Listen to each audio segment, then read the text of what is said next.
providing a space to come together, learn, grow, and collaborate. In front of you is our credo. And I also want to say this is only our third learning lab here at SheEO, and we are also in learning mode. So we are going to encourage your feedback throughout. I am Marisha Charsky, and I am your moderator, facilitator. I'm a founding activator who lives here in Toronto, but I have the opportunity to work all over the world. I've been an entrepreneur for over 15 years, and my latest endeavor is Entrepreneurs Velocity, which is an online platform for entrepreneurs to boost business growth. I am the co-creator of the Learning Lab and have the pleasure to facilitate the conversation with an incredible lineup of guests, including our guest for today. For the Learning Lab to be live and sent out to the world, it takes a team, and we behind the scenes have an amazing team from SheEO who sets this up. And we also have a very important sponsor. We are going to give the next minute and a half to True Shield Insurance, and we thank them so much for their sponsorship of the Learning Lab so we can do this for you today. Here we go. At True Shield Insurance, we're passionate about helping entrepreneurs manage the risks of running their business. So when SheEO approached us about helping out with their new Learning Lab initiative, how could we say no? We're very proud to be a part of providing online resources for entrepreneurial women who want to grow and succeed in business. Glad you can join us. All of us here at True Shield are super excited about being a part of the wonderful work that SheEO is doing.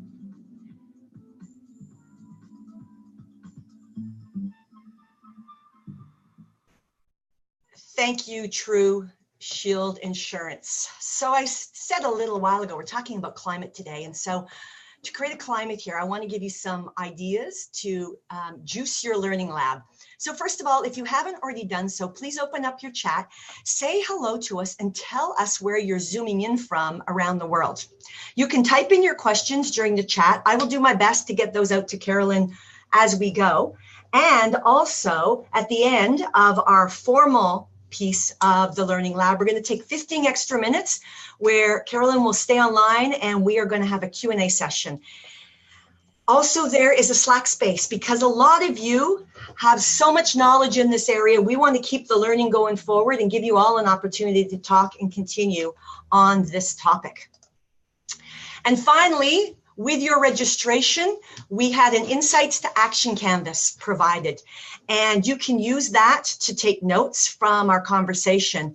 You know, I know as a facilitator and as a coach, sometimes we can hear conversations and get really excited about them and reflective, but I also think it's important that you take away 2 key points that really get you jazzed today that you think you can operationalize for yourself as a leader inside of your team. So please get that canvas out for yourself.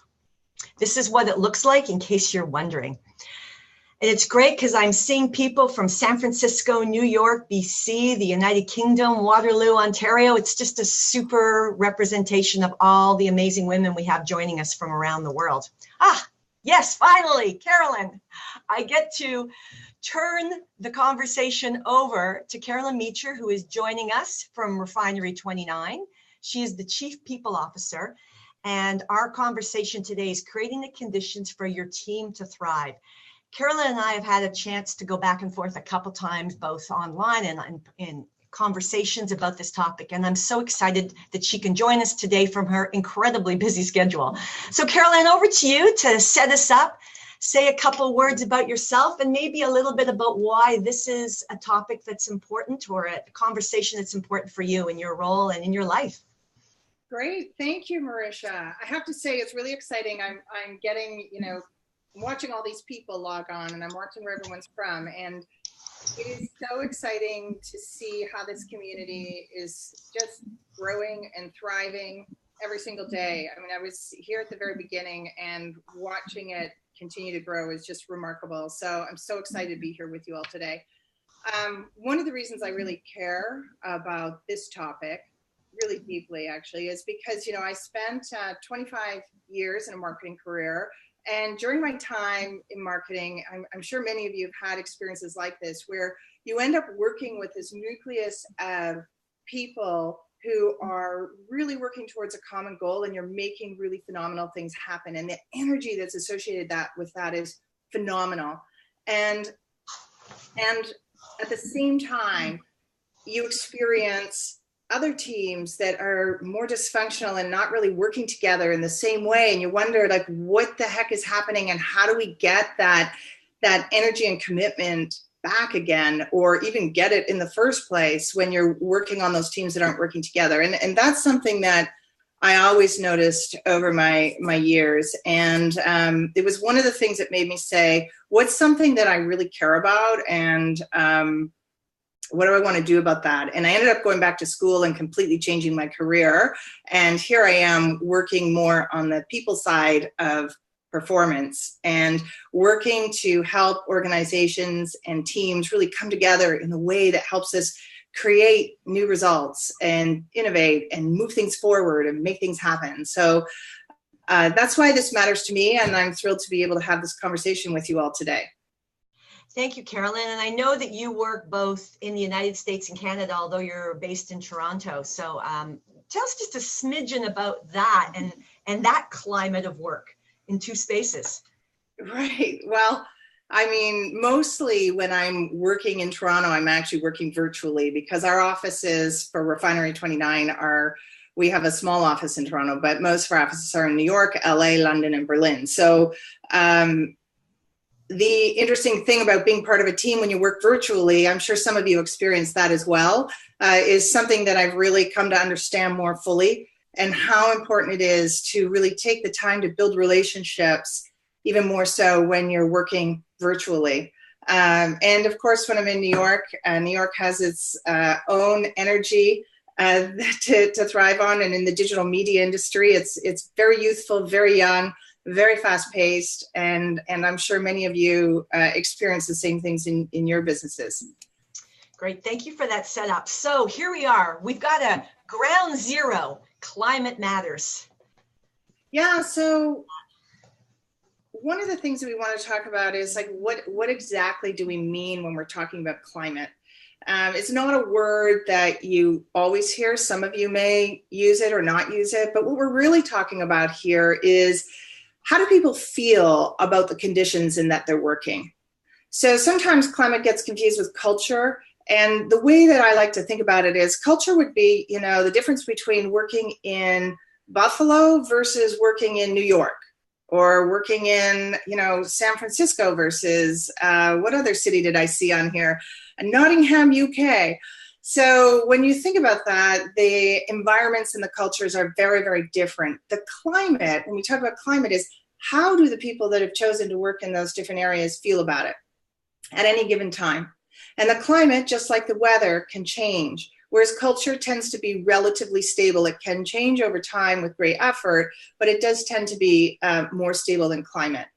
So climate is the opportunity to create an environment where people can thrive. And it matters because it can have a significant impact on the performance of your team or your company, depending on what context you're looking at this from. In fact, 6 Seconds, which is an emotional intelligence company based out of San Francisco, but they work globally, has done a significant amount of research in this area, because climate is often related to emotions and how people feel about their work. And in their work and in their studies, what they have found is that up to 60% of your success, of a team's success, is impacted by how people feel. It's impacted by the climate. And so with that in mind, it's one of those things that, when you think about it, is common sense, but it's not necessarily common practice, because it's easy just to assume that it's going to happen, assume that it's going to fall together, as opposed to actually realize it's something we actually have to work on. It's great. And it's such an interesting conversation, because, as you said, it can change just like the weather so quickly. Yeah. Nowadays, the way the weather changes, and each of us can impact it so quickly also. Yeah, it's almost like the everyday interactions are the things that we need to be paying the most attention to, as opposed to these, big initiatives. Great. Thank you. It's great setup. So yeah, we're in the five drivers, Carolyn, and over to you to get us started. Great. So the same research that I just shared with you that 6 Seconds had done had found that there's really 5 drivers that we can work with that will have a significant impact on creating a positive climate. And the first driver, I mean, this one really is the first ingredient of having really great team climate. And that is the sense that people are motivated. And I know that sounds like a really obvious thing, but the reality is that if we don't pay attention to it and don't nurture it, then we might end up with people on the team that are really just mailing it in or just dragging their feet.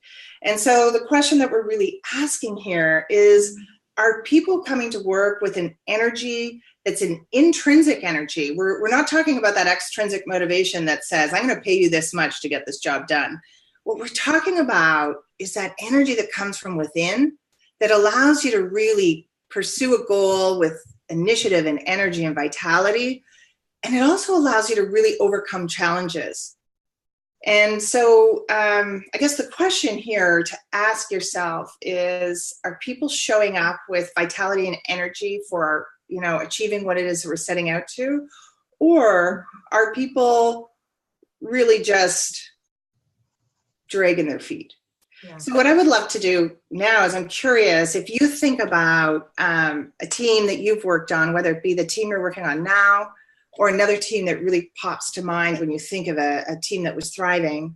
I'd love to hear the language and the way that you talk about motivation. So why don't we just type into the Zoom box here about some of the things that really come up for you around this idea of motivation. We'll wait for some of those to come through and we can say them out loud too, because one of the things is when this is recorded, those watching it when it's not live can't see the commentary.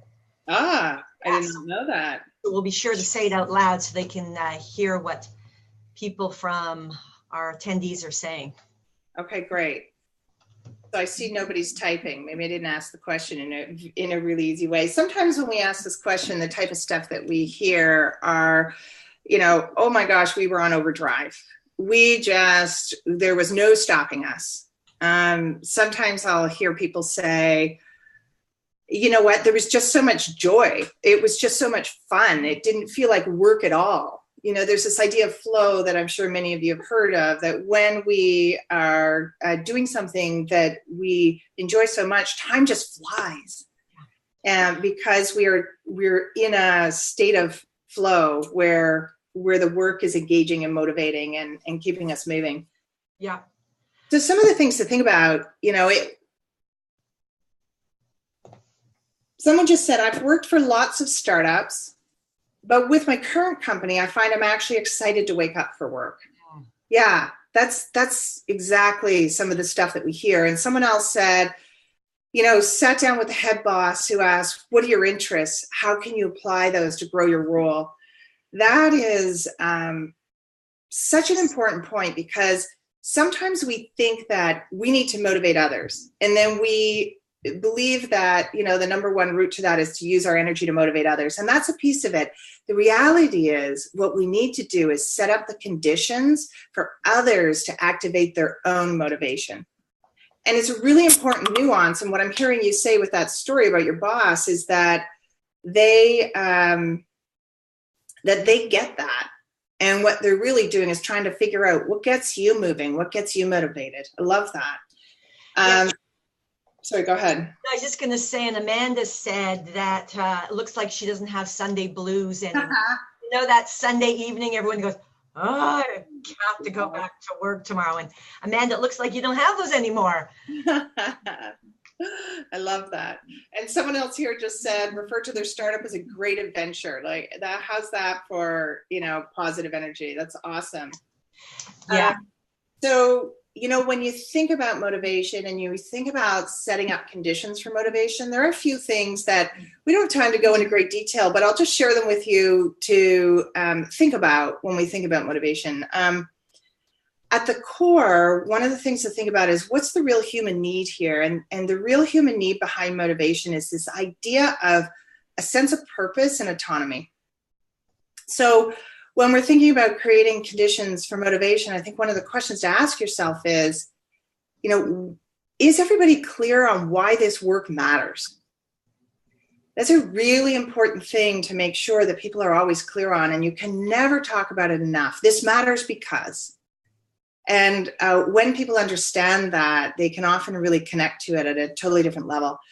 The other piece on autonomy is really important. I think many of you may have experienced a situation where you are working with someone who's a super micromanager, and that micromanagement or people who dictate and demand results, that type of behavior can be very demotivating because it takes away our sense of agency that we actually can make a difference with our efforts.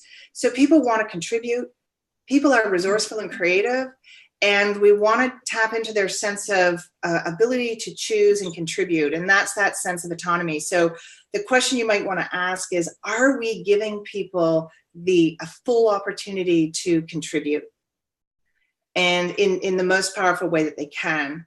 So that's another thing to keep in mind. And then there's one more thing that I think is really important to think about, particularly at startups that are growing super fast and you're often throwing people into roles where they've never done the job before. Sometimes something that can really have a negative impact on motivation is when somebody doesn't feel like they have the tools to do the job. And it can be really terrifying. So it's important to think, do they have the skills? And then if they don't have the skills, am I giving them the support? Am I giving them the tools? And so that's another thing to think about is competence. Are they set up to succeed? Yeah, that's great. And Jennifer has said, as an employer, she thinks it's important to recognize skills and encourage those skills, sort of a unique ability of people to bring it forward to fuel their growth.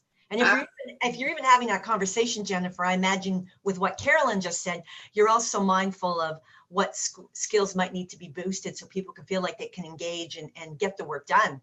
Right, Carolyn? Do you think that's probably a connection too? Absolutely, because sometimes when we don't know what those gaps are, then we don't provide the right support, and it's basically throwing people into the deep end. Yeah. I also like your commentary.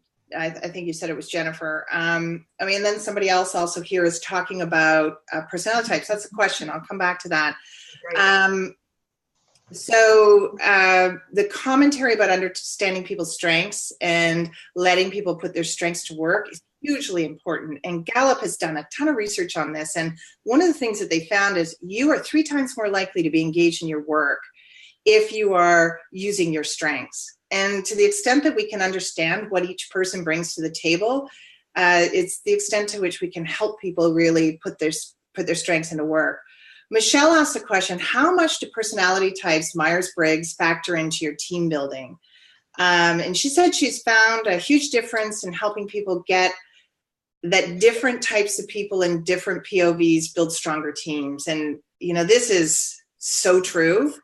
And the more that we can understand each other, and this is where empathy plays a big role, the more that we can appreciate that nobody's going to be exactly like us. And in fact, diversity fuels creativity. It's hugely important. And we're going to talk a little bit about that in when we get to this teamwork, this sense of team and feeling of team, because the idea of relationships really underlines all of this. And the more we understand each other, the more we appreciate each other. Yeah. I also love this saying from Brené Brown, who said, people are really hard to hate close up. So it's so true. Really? So yeah. the more that we can understand each other, the more that we can understand each other, how we are similar and different from each other, the more we appreciate it. Well, and I'm just thinking about what SHIO is about and this whole idea of creating a better world. And I mean, in essence, what you just said, if everybody in a moment stepped into the shoes of others and became more empathetic, could you imagine the transformation that could occur on so many domains? Yes. Yeah, it matters so much. So the next driver, we could talk all day about each of these, but I'm happy to see Marisha is keeping us moving along so that we get through all of them. Driver number 2 is this idea of openness to change. So I'm sure if you reflect upon your own work experiences, there is no company that I've worked at, whether it be big or small, startup or old company, where we have not been trying to drive change in some way. Everybody is under pressure to create new results, to drive growth. And to do this, we really need to have people and a team that is open to change. So I'd love to hear from you guys on the way you express that idea of being open to change. Like, what does that mean to you? And if you guys could share some of that, that would be fantastic. You know, I love the way you frame that too, Carolyn, as we get some responses here, because often, you know, we look at externally, what are people doing to enroll me in change? But then do we ask the question, am I actually open to being enrolled for change? Yeah. So it's a great reframing for us to look at ourselves and go, well, wait a second, you know, how would that go for me? Or how am I in that moment? So interested to see what people say about that, their openness to change. Somebody here, Michaela, has said, I think giving employees the opportunity to get involved and change things is key.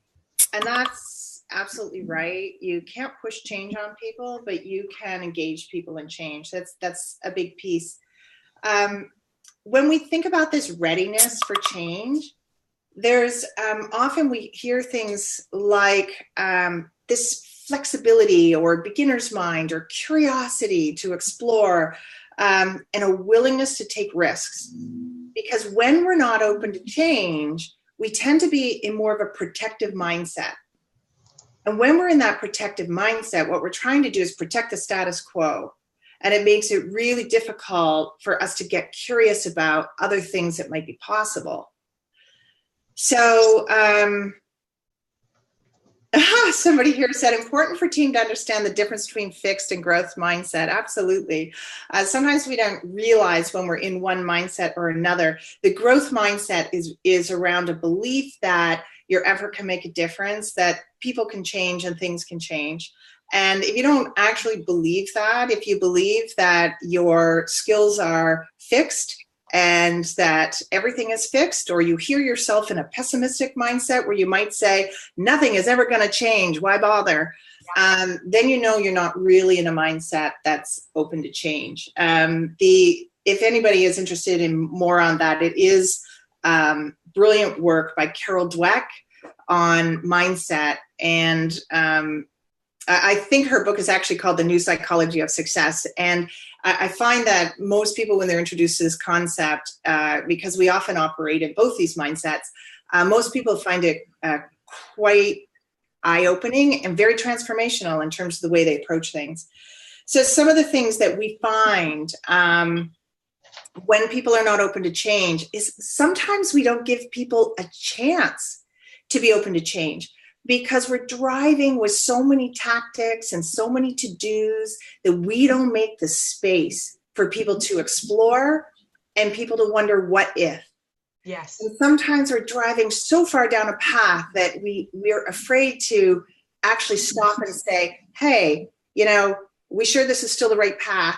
You know, is there something else that we might want to be thinking about? And so it's really important that the systems that we create to help make us more efficient, to help us communicate better, don't drive out space to explore things and to experiment. Experimentation is great. Sometimes we analyze till we're blue in the face, but what we really need to be doing is experimenting. And you know, you've probably heard the expression fail fast.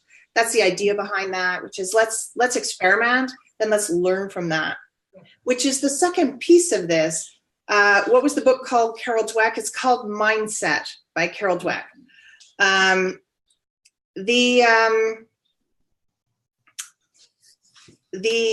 Sorry, I lost my train of thought. The other piece in this is about an openness to learning, and to be able to not punish mistakes, not say who did that and get into a blame type of mentality. It's more about, yeah, we really screwed that up. Let's talk about what happened in a really productive way and say, okay, so what do we learn? What do we want to move forward on that? Every mistake is an opportunity to learn. And I think that, you know, anybody who has had great success innovating or changing things has made mistakes along the way. And you don't want to get caught up in that, but you do want to say, what can I learn from that? Yeah, and it's, you know, this conversation, which could probably be the whole learning lab, actually, because there's so much, you know, nuggets in here. But I wanted to ask a question around ambiguity and uncertainty. Yeah. Because when I went to business school, it was all about driving the ambiguity and uncertainty out. And yet, as I then completed a master's in creativity and change leadership, whew, right, 180 turn to really look at the opportunity and ambiguity and uncertainty in change. And then what you've talked about already, creativity and bringing people in as opposed to putting them in line to how things should go. Oh, this is such a great topic. I'm sure many of you have heard the term VUCA, which stands for vulnerability, uncertainty, complexity. Now, Jim, I get that right? And ambiguity. There we go. I can spell. So it's a term that was first used to describe how the conditions under which the military operated. And the business world has now taken to this term to really describe these are the conditions that we work in every single day. And I'll never forget somebody when many years ago when I worked at Shite Day, someone said to me, you know, Carolyn, here's the deal. You can't change the waves, but you can learn to surf. And I think, you know, that mindset of, yeah, we're constantly going to be pummeled with challenges and new things and ambiguity, and information is incredibly important, but no new innovation comes from a place of, well, can we prove it? And so analysis and information is a start. It's a place that gives us a jumping point to use our imagination and make a logical leap to what might be, because all innovation happens in a place of a big bet that says what might be. And this is why we need to be very open to saying what's working, what's not working, what do we think? And we need to be able to take those challenges. Yeah, it's such a great topic and really important. And the more that we can be aware of, I'm seeing a lot of comments on here saying, you know, we have to create the environment where people feel safe to be able to do that. And we're going to talk about that around trust, because you're so true. It is that psychological safety that allows us to do that. And when there's blame, when there's punishment, when there's shutting down of ideas, we don't feel safe. So really important. Yeah, somebody there just said psychological safety. Yes. There's a book called The Culture Code. I don't know if you guys are familiar with it. I'm trying to remember the author. It's probably on one of the top 10 lists right now because he just published it. He'd written the Talent Code. Anyway, his whole first chapter is on psychological safety. So it's a good read for anyone who's interested in this concept. Okay, I think we should probably keep moving or we'll never get through all of this. Yes, I know there's so much good stuff ahead. I agree. Okay, so driver 3, this is the idea of fluid execution. And, you know, this is really the ability to achieve strategic results through our actions and implementation of effective tactics. So it's pretty obvious, but how many of you have been in a situation where there's just roadblocks to making things happen, whether it be a system or a structure that's not working, whether it be the way that teams work together that's not working. So the question really here to ask is the work we're doing fluid, or is it really hard to get anything done? I worked with a client once who was saying, you know, this is just hard work to get anything here. And we had to drill down to the bottom of why everything was so hard. And, you know, at the end of the day, in her particular scenario, it was because people weren't really clear on what the objectives were. And so everybody is working towards different objectives, and it made it really difficult for them to get anything done because one thing didn't line up with somebody else's objectives. One of the other things I often hear around execution and what gets in the way of it, is this idea of focus. So sometimes it's like, I'm so overwhelmed with everything that I have to do, I don't even know where to start. And, you know, it's really important for us to recognize, yeah, we are, particularly when you're in a startup, we want to do everything. And everything is important. but how do we create focus for people so that they can be super clear on this is what matters right now, and this is what matters next. So I think this is really important. Another piece that's really important in this is setting expectations so that people are really clear on what's expected of them. Because when they're not, they can often waffle around, or they might be actually working on something else that doesn't really line up with what you want to line up with. And then this idea of feedback, which is really important everywhere, but the idea that people can see their progress and people can see what's working and what's not working, because it helps people not get lost in the weeds. And so it's really important to have this just ongoing fluid feedback and communication so that people don't get lost along the way. One thing you might want to think about when you're thinking about execution is that core human need of achievement.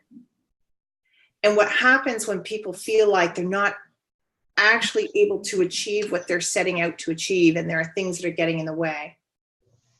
So I'd be curious to hear some of the ideas you have. I can see you guys are already writing about this, but we see the same roadblocks on every project, yet nobody wants to change the system, so we bang our heads against the wall. I see this all the time. It's so interesting, isn't it? And so one of the things that I like to talk about with teams is when you see something happen more than once, it's time to stop and get all the stakeholders in the room and say, how do we tear this apart? And so sometimes it's hard to do that, but it's really important for somebody to be the brave person to stand up and say, whoa, like this is the third time we've been around this thing and it's driving us all crazy. Let's figure it out. So I totally agree. That's very, very difficult. Carolyn, just a quick note on that, because in some places that might take a little more courage. Yeah, absolutely. So, any thoughts on the framing of language, either from a manager or a leader, to open that up to their people if they're not seeing it like they want to see it? And then maybe part B would be, how could you, as somebody who's working for someone and wants to share more or put their hand up, again, any entry points to frame up diving into that very important piece that you just mentioned? Yeah. So as a leader of a group, it's really important for you to be asking for these, to bubble them to the surface. And sometimes you can actually just role model, even if you don't know what the issues are, if there aren't any pressing issues, to say, today in this meeting, we're going to focus on breaking down our processes, even if they work right now. Let's break them and fix them and build them again. If we were building from scratch, how we do that. So if you can engage people in that kind of exercise, then what they recognize is, oh, this is something we can do here. So that's the first piece. The second piece is obviously harder, and it's when you're in a system that doesn't believe it needs to change. And that can be really difficult. And I find in those scenarios, in almost all those scenarios, you always have to focus on the opportunity and the results that could be different if we fixed it. Mm-hmm. So what is it that we can agree on in terms of what could be better? And we need to have a what if mindset and be able to not go in with blame. This system is bad, it doesn't work. It's more like, hey, what we're doing today isn't working. Is there a better way for us to be able to do what we could do? Let's talk about it.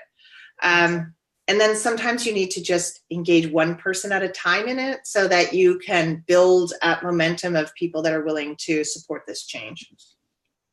It's great. And Alice made a comment a moment ago, and I just want to say that out loud because I think it's important too. Just a little while back, Alice said, feedback in the moment is great.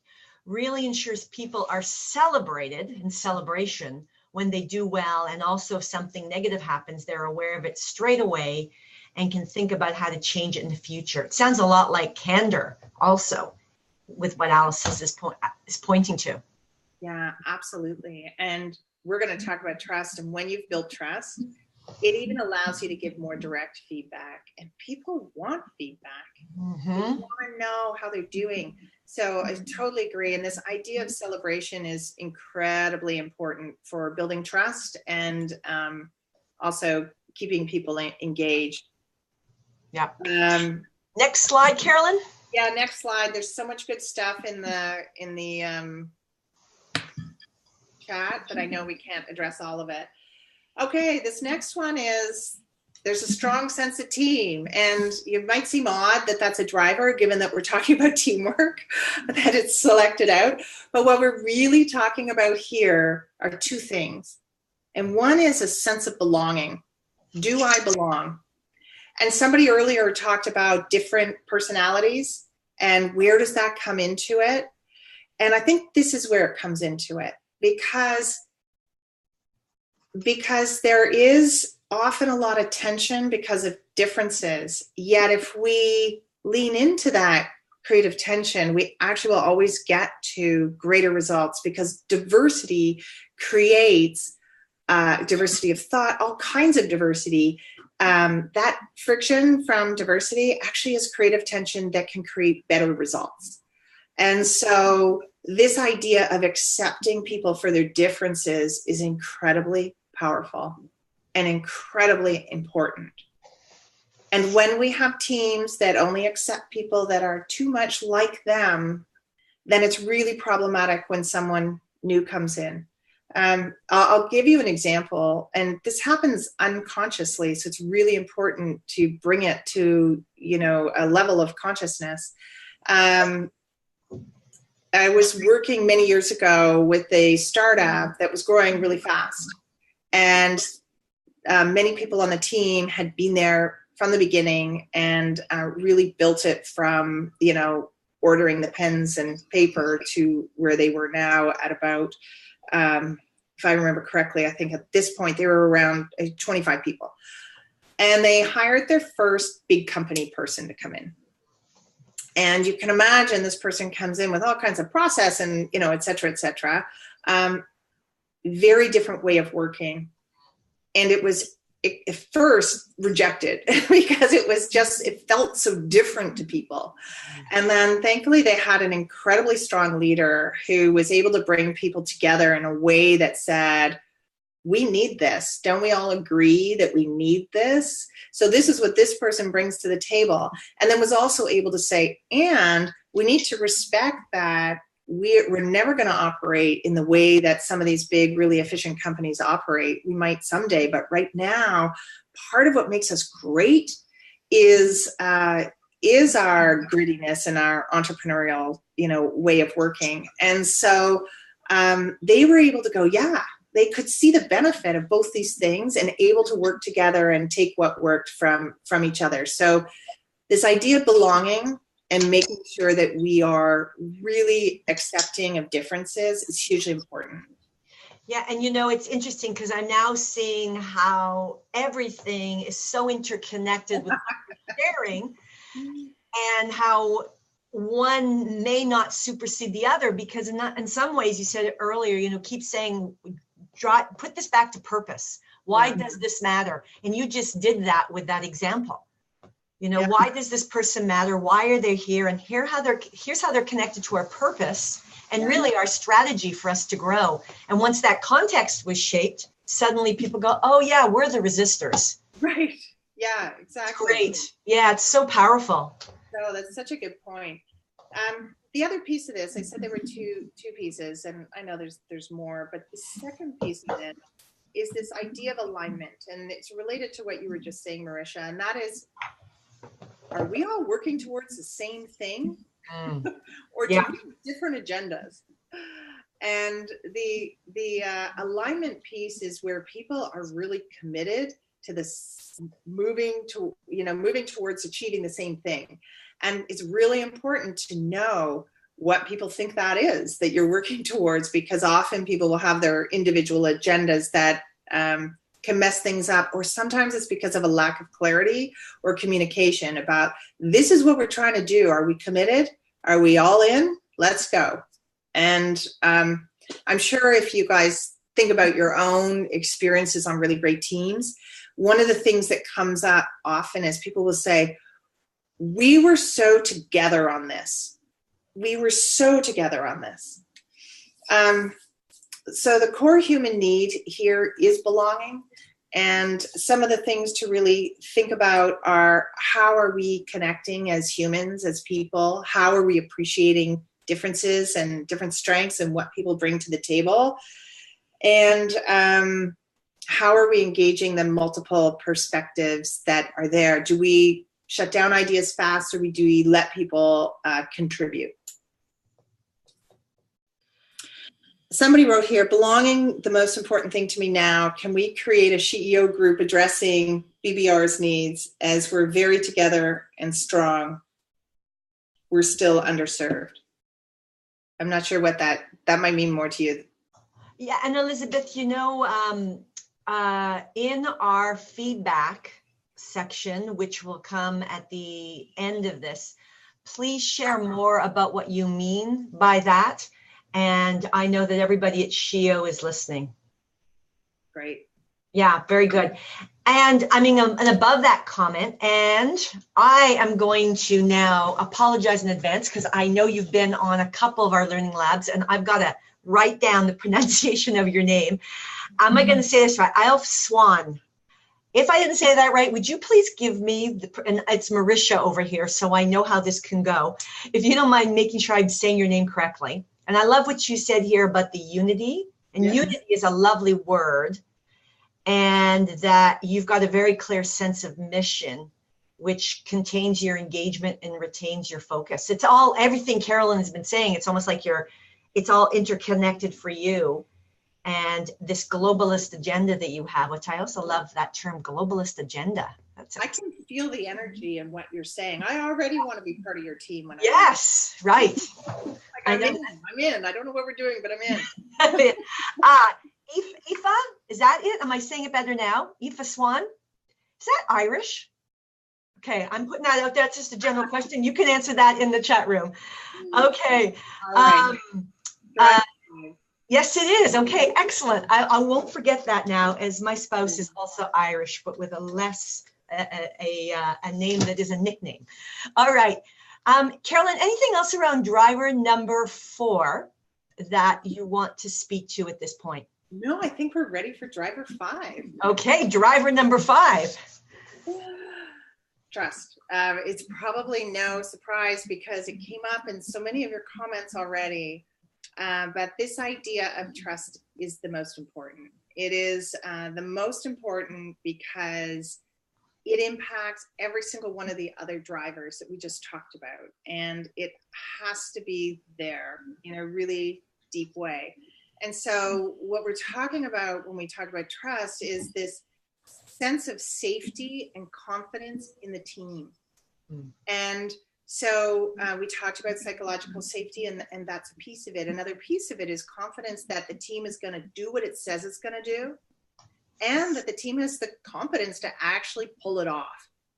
And this is where trust comes in. And when you think about the core human need for trust, it really is this idea of psychological safety. And if we think about the other 4 drivers that we just talked about, you can see how trust really impacts each of them. So when we think about this idea of motivation, trust is a feeling, and actually trust is a hormone. So oxytocin, many of you have probably heard about oxytocin.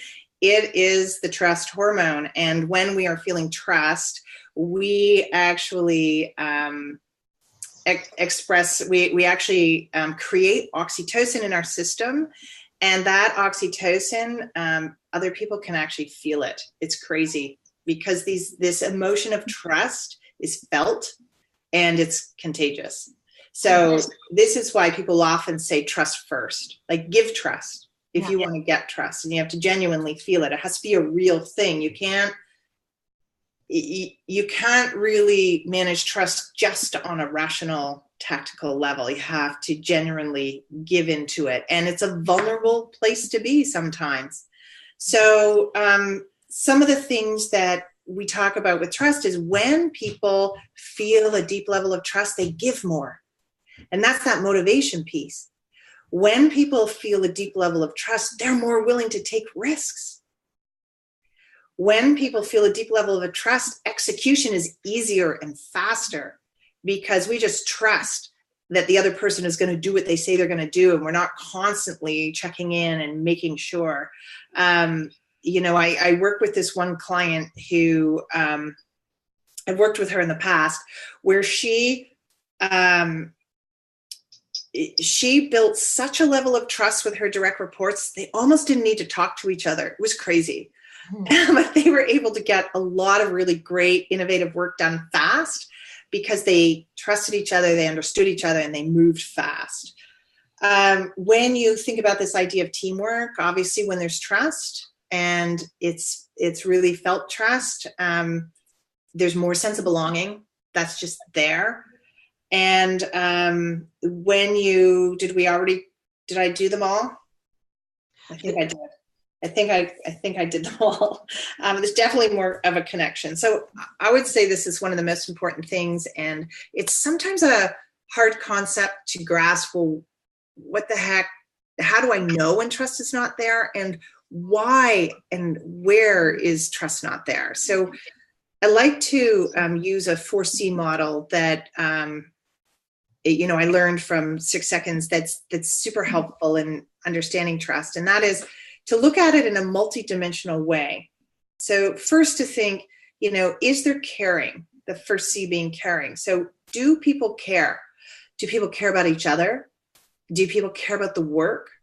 Do people care about what we're trying to do here? It's probably the first thing to really look for. And then sometimes when all that's there might still be a break in trust. And that might be because of competency. Do I believe that the people on this team can actually pull off what we're going to pull off?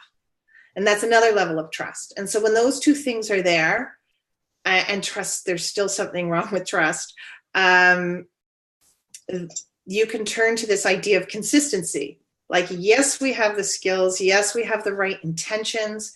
We care. We all want to do this, but we're really bad at consistency. We start something, we stop it. We are jumping around all over the place or whatever it is. Like, do we actually do what we say we're going to do?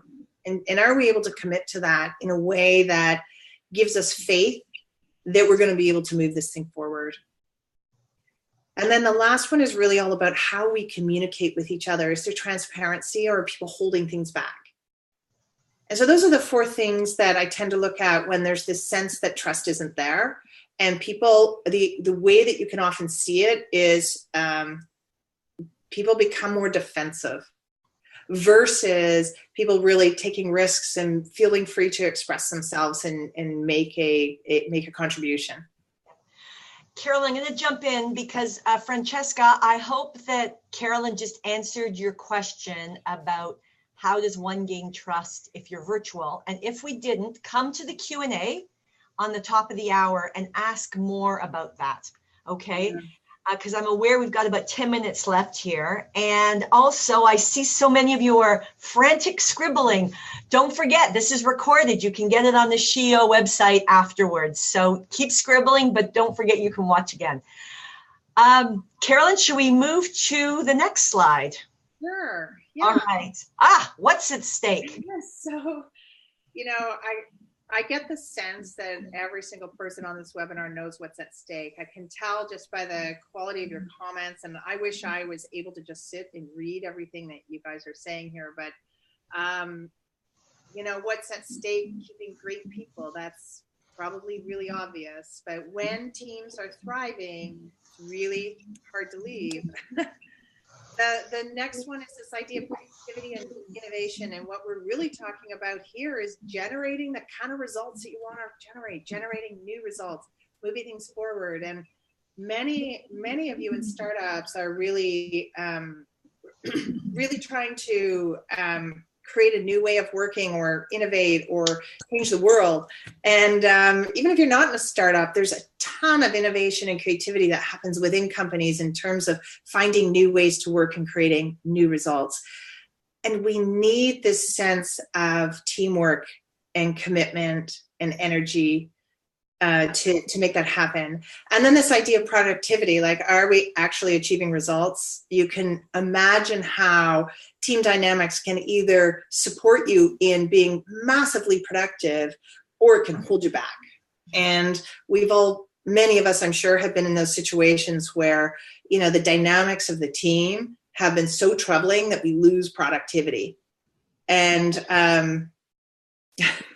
I was reminded of this because we just had an election in Ontario, and we used to have a mayor in Ontario, and there was so much scandal surrounding him. I guess it's probably similar to what's happening with Donald Trump. There was so much scandal surrounding him. I thought, how does anybody get any work done?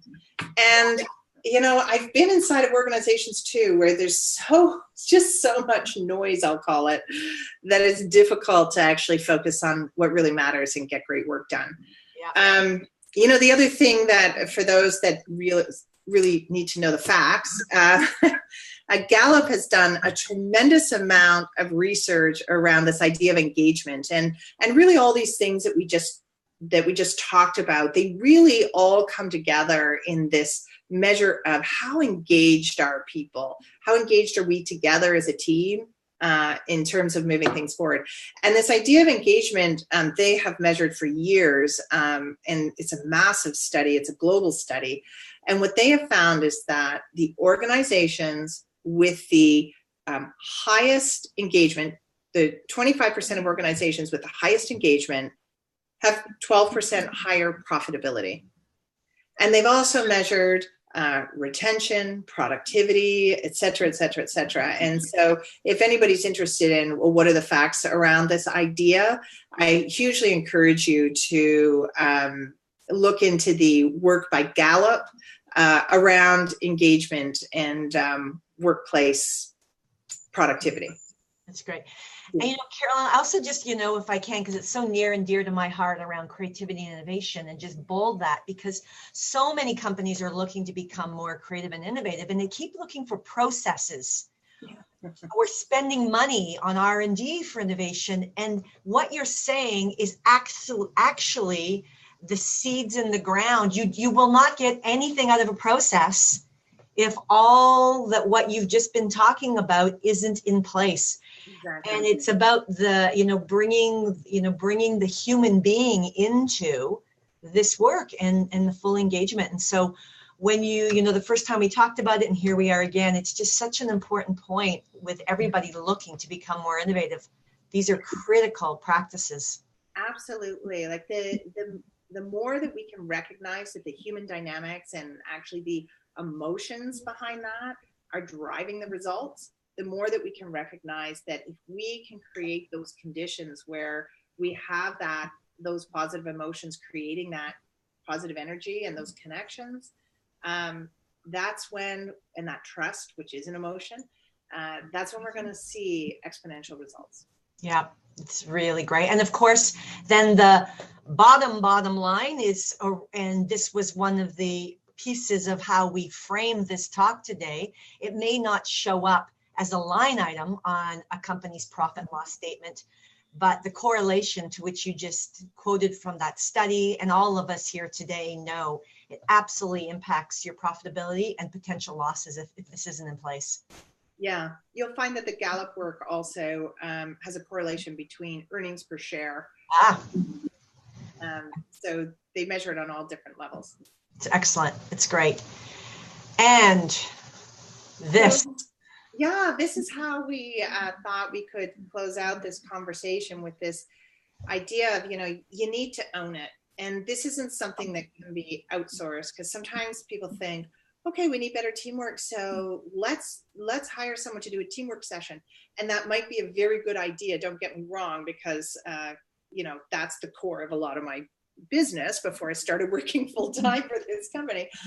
However, it's only a piece of the puzzle, and it's really important to make it something that you believe is important. If you are the leader of a team or an organization, you're the one that has to put the stake in the ground that says, it matters to me how we work together, and we need to put the time and the energy into working on that. We need to be transparent and open about talking about it. And one of the things that I recommend for anybody is that you measure it, because you've probably heard the phrase a million times over, what gets measured gets done. And this is this idea of often we have a sense that things might not be going well, but it's not until we see it, not until we see, oh, wow, we really do have an issue with trust. Or wow, you know what, our execution really is a problem. It's sometimes when you see the numbers, it helps focus you on where to start, where the right place for your team is to start. It helps illustrate what some of the strengths are that you might have to work with. And it allows you to be more conscious of your efforts around it.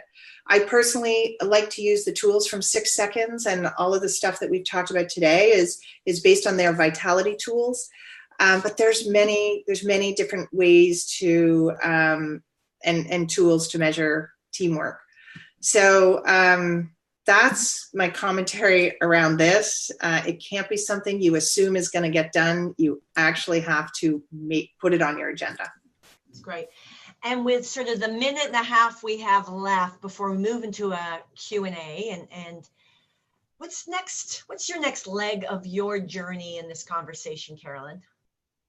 I don't even know how to answer that question. Mostly because this is, I find that this is not a one and done thing. I find that this is something that we're always working at, I'm always working at, and within that, I need to be working on how am I showing up for others, because, I'm not always showing up in the way that I would like to show up. So that's an important piece on a personal level. And then at a professional level, we're just constantly working on all of these elements, because, we're human and we're not perfect and it's not always easy, but if we care about it, we can continue to progress. It's great. Sort of like fitness, isn't it? Yeah, sadly it is. You just can't run around the block or do a boot camp and that's it forever. Then it's done. Yeah. It's done. Exactly. It's not one and done either. It's funny, hey, all the best things in life are never one and done. Never. No. Terrific. That's super. Well, that brings us to the end of the formal piece of our Learning Lab today with Carolyn. I want to remind you that you've got your Insights to Action canvas, and talk about actually not being one and done. Take some notes there, some insights you have, and make sure you put some action items around what you got from the insights from Carolyn's very rich conversation she had with you today. To take this forward, you can join our Slack channel, because there's lots of conversation, and I know a lot of you have so much to share further on this actual conversation. We have the SHEO community talent, so all of the people here have something to offer, and you can reach back out to them. My platform for entrepreneurs is Entrepreneurs Velocity. Please give us your feedback in terms of what you heard, what you want going forward. We are going to actually be taking in this side of the planet, a summer's break, knowing that in some parts of the world, you're heading into fall and winter. And it's going to allow us to regroup, take your feedback, tweak, and be able to make sure we come back strong in September. So like Carolyn said, we are about getting feedback, being transparent, and learning about our gaps, and then being able to incorporate that into making us stronger as a community, and that reflects the Learning Lab. So with that, I am going to say goodbye to those of you who might need to head into a meeting or something else in life that might take you away from joining our Q&A at the moment.